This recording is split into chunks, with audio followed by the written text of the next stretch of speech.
रहस्यमयी third man syndrome जो तब होता है जब लोग मौत के करीब होते हैं। साइंटिस्ट के पास है थर्ड मैन के लिए एक थियरी। जब भी इंसान की सहन शक्ति की हद पार कर जाती है तो उसे थर्ड मैन सिंड्रोम का अनुभव होता है। जब वे बर्फीले जंगल में खो जाते हैं, जहाज टूटने के बाद फंस जाते हैं या पहाड़ पर चढ़ते समय फंस जाते हैं तो कुछ अनोखा होता है। ऐसे पलों में जब बचना नामुमकिन लगता है, कभी कभी एक अजीब साथी दिखाई देता है। ये कोई भूत नहीं होता, बल्कि एक शांत स्थिर मौजूदगी होती है जो अलग, सुकून देने वाली और लगभग बचाने वाली लगती है। इस अजीब अनुभव को थर्ड मैन सिंड्रोम के नाम से जाना जाता है और इसने एक सदी से भी ज्यादा समय से एडवेंचर करने वालों, साइकोलॉजिस्ट और न्यूरो साइंटिस्ट को आकर्षित किया है। माउंट एवरेस्ट पर चढ़ने वालों, अकेले नाविकों, पोलर एक्सप्लोरर्स, लंबी दूरी के हाइकर्स और भयानक दुर्घटनाओं में बचे लोगों ने ऐसे ही कई कहानियां सुनाई हैं। जो लोग थर्ड मैन सिंड्रोम का अनुभव करते हैं, वे अक्सर उस अनदेखी मौजूदगी को एक स्थिर करने वाली, रास्ता दिखाने वाली, शांत करने वाली आवाज, एक खड़ी चट्टान पर चढ़ने में मदद मिलने का एहसास या अकेले न होने का साफ एहसास बताते हैं। कई लोगों के लिए ये अनदेखा साथी ठीक उसी समय प्रकट होता है जब उम्मीद खत्म होती दिखती है। वैज्ञानिकों का मानना है कि ये घटना बहुत ज्यादा तनाव के समय दिमाग के सामना करने के तरीकों से जुड़ी है। जब शरीर बहुत ज्यादा ठंड, भूख, ऑक्सीजन की कमी, थकान या अकेलेपन जैसी खतरनाक स्थिति में पहुंच जाता है तो सामान्य सोचने समझने की प्रक्रिया में रुकावट आ सकती है। इसके जवाब में दिमाग एक डिसोसिएटिव फिगर बना सकता है, जिसे रिसर्चर डिसोसिएटिव फिगर कहते हैं।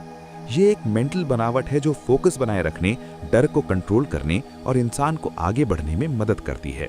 न्यूरो साइंटिस्ट ने देखा है कि नींद की कमी या कुछ न्यूरोलॉजिकल कंडीशन में भी ऐसे ही एहसास हो सकते हैं। लेकिन थर्ड मैन सिंड्रोम को जो बात खास बनाती है वो ये है कि ये डराता नहीं है, ये मदद करता है, कंफ्यूज नहीं करता। ये लगभग एक इमरजेंसी मेंटल टूल की तरह काम करता है, जिसका इस्तेमाल दिमाग तभी करता है जब बहुत जरूरी हो। इसके पीछे का तरीका जो भी हो, एक बात साफ है, थर्ड मैन सिंड्रोम ने कई जानें बचाई हैं। बचने वाले लोग अक्सर कहते हैं कि इस सोने की वजह से वे शांत रह पाए हैं और समझदारी भरे फैसले ले पाए हैं, निराशा से निपट पाए हैं। थर्ड मैन सिंड्रोम खुद को बचाने के लिए दिमाग के दखल का सबसे असरदार उदाहरण है। एक अनदेखा बचाने वाला जो ठीक उसी समय सामने आता है जब इंसान को उसकी सबसे ज्यादा जरूरत होती है। रॉन डी फ्रांसिस्को 1 सितंबर 2001 को वर्ल्ड ट्रेड सेंटर पर हुए हमलों के दौरान रॉन डी फ्रांसिस्को को लगा कि वो मरने वाला है। वर्ल्ड ट्रेड सेंटर के साउथ टावर में फंसे होने के कारण वो पहले धुएं और आग से बचने के लिए दूसरों के साथ ऊपर गया, लेकिन फिर वो मुड़ा और नीचे जाने का फैसला किया, लेकिन पाया कि आग की एक दीवार ने उसका रास्ता रोक दिया था। डी फ्रांसिस्को फंस गया था। अचानक अंधेरे में उसने एक आवाज सुनी जो उसे उठने और आग से होकर चलने के लिए कह रही थी। हालांकि उसे इसका एहसास नहीं था, लेकिन उस समय D Francisco third man syndrome महसूस कर रहा था। उस आवाज का पीछा करते हुए डी फ्रांसिस्को बिल्डिंग से भाग निकला। असल में टावर गिरने से पहले वो साउथ टावर से जिंदा बाहर निकलने वाला आखिरी इंसान था, और वो अकेला ऐसा इंसान नहीं है जिसने मुश्किल समय में आवाजें सुनी हो या किसी ताकत की मौजूदगी महसूस की हो।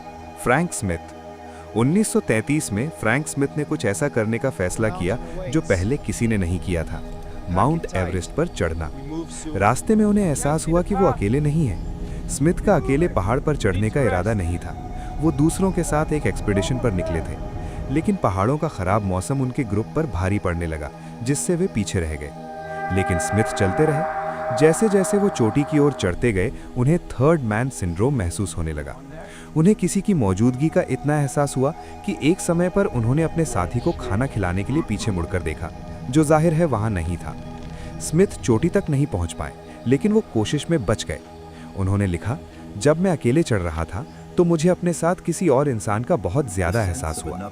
यह एहसास इतना ज्यादा था कि इसने मेरे अकेलेपन को पूरी तरह से खत्म कर दिया, जो शायद मुझे महसूस होता। Reinhold Messner 1985 Reinhold Messner third man syndrome जैसी घटना का अनुभव करने के 15 साल बाद। रेनहोल्ड मेस्नर नाम का एक और क्लाइंबर इटालियन था। 1970 में मेस्नर अपने भाई गुंथर के साथ हिमालय में नेकेड माउंटेन की चोटी पर जाने के लिए एक खतरनाक एक्सपेडिशन पर निकला। हालांकि दोनों भाई पहाड़ की चोटी पर पहुंचने में कामयाब रहे, लेकिन डायामीर फेस से नीचे उतरते समय उन्हें मुश्किल हुई। उसी समय उन्हें लगा कि वहां कोई अजीब तीसरा आदमी उनकी मदद के लिए है। जैसा कि मेसनर ने अपनी 2011 की किताब द नेकेड माउंटेन में लिखा है। एक समय पर हमारे क्रैम्पन के सिरे कांच जैसी बर्फ में बस कुछ मिलीमीटर गहरे थे। कई बार हमारा पूरा वजन हमारे क्रैम्पन और कुल्हाड़ियों पर होता था। अचानक एक तीसरा क्लाइंबर मेरे बगल में था। वो हमारे साथ नीचे उतर रहा था, मेरे दाईं ओर थोड़ी दूरी पर, और मुझसे कुछ कदम दूर मेरी नज़र से थोड़ा हटकर रेगुलर इंटरवल पर चल रहा था। मैं उस आदमी को नहीं देख पा रहा था और फिर भी मैंने अपनी आंखें फोकस रखीं, लेकिन मुझे यकीन था कि कोई वहाँ है। मुझे उसकी मौजूदगी का पता था, मुझे किसी सबूत की ज़रूरत नहीं थी। ये तीसरा आदमी कोई चमत्कार करने वाला गार्डियन एंजल नहीं था। असल में गुंथर की नीचे उतरते समय दुखद मौत हो गई, और मेसनर ने बाद में अपने अनुभव के लिए एक नई वजह बताई। उन्होंने लिखा, मुझे एहसास हुआ कि तीसरा आदमी मैं था जो खुद को एक अलग नज़रिए से देख रहा था। Stephanie Schwab. 1997 में श्वाब और एक अनुभवी गुफा डाइवर बहामास में मर्मेड्स लेयर में एक बड़ी डाइव पर निकले। उनके पति और डाइविंग पार्टनर रॉब पामर की मौत सिर्फ 3 हफ्ते पहले डाइविंग करते समय हो गई थी। इस बार श्वाब अकेले सेडिमेंट सैंपल इकट्ठा करने जा रही थी। सैंपल इकट्ठा करने के बाद श्वाब ने ऊपर देखा और महसूस किया कि उन्होंने अपनी गाइडलाइन खो दी है। डाइवर पानी से सुरक्षित बाहर निकलने में इस्तेमाल करते हैं। वो फंस गई थी और उनके पास सिर्फ 20 मिनट की ऑक्सीजन बची थी। स्टेफनी श्वाब का मानना है कि उनका थर्ड मैन उनके हाल ही में मरे हुए पति थे। श्वाब को अचानक गर्मी महसूस हुई और उसके आसपास सब कुछ ज्यादा रोशन लगने लगा। श्वाब को लगा कि गुफा में उसके साथ कोई और भी है, और वो उसका पति रॉब लग रहा था। श्वाब के मुताबिक हवा में बस कुछ ही मिनट बचे थे। श्वाब ने ऊपर देखा और एक गाइडलाइन देखी। उसी पल गुफा में मौजूदगी गायब हो गई और श्वाब बाहर निकल पाई, लेकिन उसे पक्का यकीन है कि उसे जो थर्ड मैन सिंड्रोम का अनुभव हुआ था। Ernest Shackleton. मई 1916 में अंटार्कटिक एक्सप्लोरर अर्नेस्ट शैकल्टन एक एक्सपीडिशन पर निकला था। बर्फ में अपना जहाज एंड्योरेंस खोने और अपने ज्यादातर साथियों को एलिफेंट आइलैंड पर छोड़ने के बाद वो और 2 दूसरे लोग मदद लेने के लिए स्ट्रॉमनेस के व्हेलिंग स्टेशन के लिए निकले। उन्हें लगा जैसे उनके साथ कोई चौथा आदमी है जो उन्हें ऊबड़ खाबड़ पहाड़ों से गुजरने में गाइड करेगा।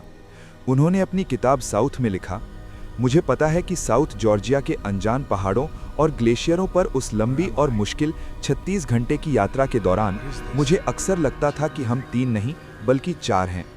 और इस खतरनाक यात्रा के दौरान थर्ड मैन सिंड्रोम महसूस करने वाले वे अकेले नहीं थे। उनके साथी टॉम क्रेन और फ्रैंक वॉर्सली को भी यात्रा के दौरान उनके साथ एक चौथे आदमी के होने का पता चला। कहा जाता है कि क्रेन इस सोच से सहमत थे, हालांकि उन्होंने अपनी बातें कागज पर नहीं लिखीं।